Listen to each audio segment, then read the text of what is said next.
Hello everyone, Ziausan this side. So today hand we are dealing with the word called as electrocardiogram. Okay, this is also called as ECG. So let's get started. Here, ECG is a graphical record of the elastic current which is produced by the excitation of the cardiac muscles. Okay, deal with. Here, this is an instrument which is used to record the changes in the electrocardiograph. Do remember one thing, that the ECG electrocardiogram, whereas the graphical representation of that is called as electrocardiograph. Deal with the case. Now, the first one who has used the electrocardiogram, it was Waller, 1887. Okay, but the Einthoven in the 1906, he studied the ECG in detail and he has got the Nobel Prize. Okay, so ultimately it's the Einthoven who's considered as the father of electrocardiography. So deal with the case. Now we'll be dealing with the graphical representation first, then we'll be going for the further detail. So this is whatever I'm having is the electrocardiograph. Okay, deal with. So somehow like I'll be dealing with the P wave, then here like I have a QRS complex, then I'm having T wave here. Okay, this is a complete electrocardiograph, one single wave starting with the P and ending at the T. Again, this is the P, this is the Q, R, S, T. Okay, deal with the case. Now, we'll be dealing with the detailed portion of how what is the meaning of the P wave, what is the meaning of the QRS complex, and what is the T wave. So let's get started here. So here, a normal ECG is composed of P wave, a QRS complex, and a T wave. Correct? Deal with. Now, the letters are arbitrarily, which means they are arbitrarily, which means randomly selected and do not stand up for any particular word. So the P wave is small upward wave that indicates the depolarization of the atria. Okay, depolarization of the atria, something like the P wave is something in this fashion.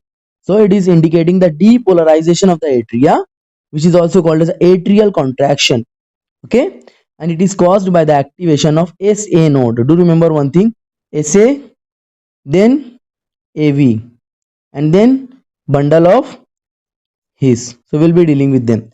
So first one is the SA node, which is causing the atrial contraction, and the action potential is auto generated in the SA node. That is the reason that the SA node is also called as pacemaker. Okay, SA node is also called as pacemaker. Go for the case. Now, the QRS wave, or we call it as a QRS complex. If you are preparing for a competitive exam, please do remember one thing, that they will be asking one question from this topic for sure. So the QRS complex, it begins after a fraction of the second of the P wave, and basically it begins with a small downward deflection that is called as a Q, and then it continues as a large upright R and a triangular wave ending as a downward wave S again. Okay, if you want to go through, I'll be again like taking you back here. Now I'm showing you like the QRS complex. Correct, this is a QRS complex. So go through. Now here, so here the QRS complex begins after the fraction of a second of a P wave. It begins as a small downward deflection Q and continues as a large upright R and a triangular wave, somewhat like this.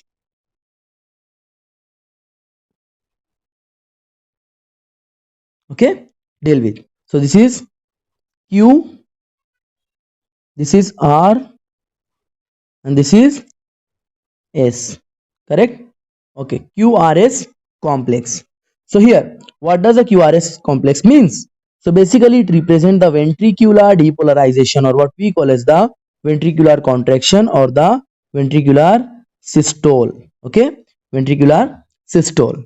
Now the T wave is a dome shaped which indicate the ventricular repolarization, something like this. Okay, go through. So this is indicating the ventricular relaxation, which means like the ultimately it will be the diastole, which will be the diastole. So deal with the case. Each large square represent 0.2 second. So the normal PR interval is 0.1 to 2.2 second. Okay, and normal QRS complex duration is 0.12 second. So the normal QT interval is 0.4 second here. So ultimately, like we'll be going again the enlargement of the, like these are the disorders of rather I'll be going through, but still like uh, a complete cardiac cycle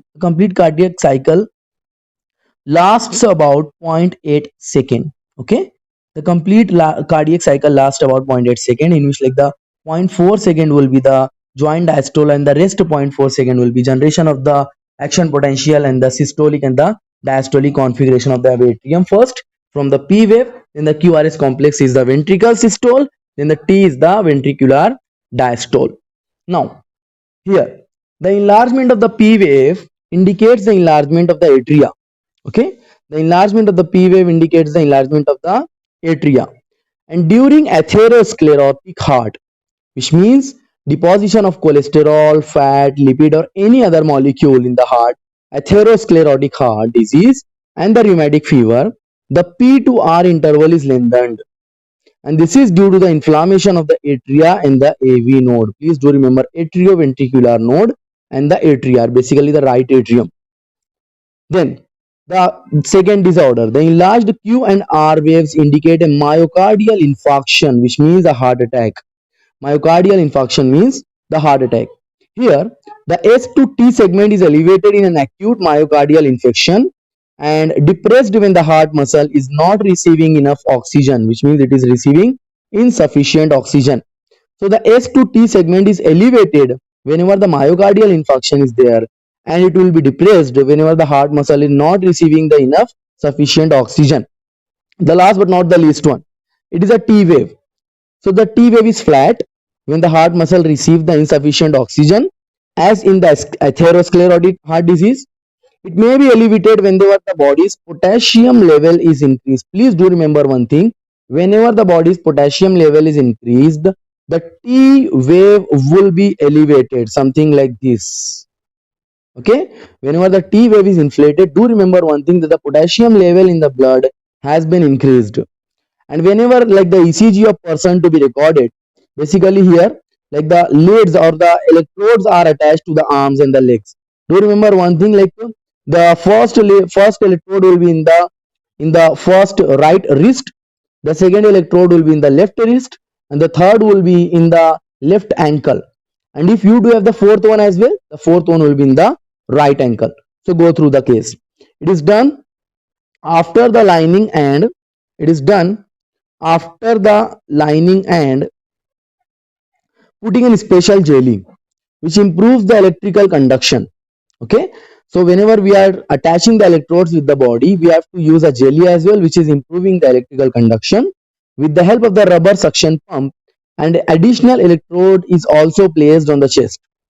Now our electrocardiograph is switched on, which detects and amplifies the electric current of the heart and is transmitting to the recording pin, whatever like we are going through, that the peep peep peep sound. The latter draws a wavy line that is called as a deflection wave.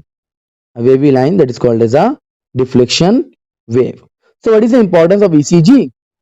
Electrocardiogram gives the accurate information about the heart, and therefore ECG is of a great diagnostic value in the cardiac diseases. So please do remember the case. Again, I'm drawing the electrocardiographical representation. This is the P wave, this is the QRS complex somehow, and this will be the, this is the T. Okay, deal with. Somehow like I'm not able to draw it accurately, but still like for the understanding cause we will be going. The P wave is responsible for the atrial systole, whereas the QRS complex is responsible for the ventricular systole, and the T wave is responsible for the ventricular diastole. Okay, deal with the case. Now hopefully this lecture has been beneficial for you guys. This was all about the electrocardiogram and its graphical representation, that is called as an electrocardiograph. If you do have any kind of questions, please do ask me there in the comment section. Okay, thank you very much for your so much support. I'm literally overwhelmed by your support. Please do ask me questions, and if you want me to make any, to cover any kind of the topic from the field of biology, you can ask me that too in the comment section. Okay, thank you.